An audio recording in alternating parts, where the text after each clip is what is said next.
Mortgage applications and property showings are about the lowest they've been in 30 years, and yet the Colorado population has almost doubled over the same period of time. Marni Kelce, your community market leader and Realtor Extraordinaire.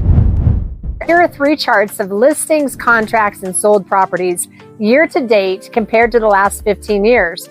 Although, according to my calculations, we should finish the year just over last year's results. While the market will further slow, this winter, next spring, the volume can hardly be worse than it was this year.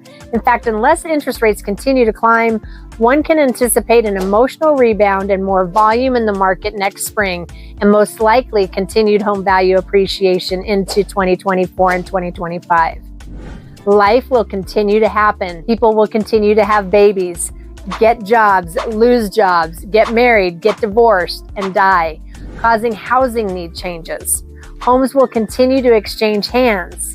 The market we've experienced this year is likely the slowest market possible for a population nearing 6 million people at the time of this recording. For any up-to-date statistical information on your home, your neighborhood, reach out to me, Marni Kelce, your community market leader and Realtor Extraordinaire, at your service. Thanks for watching.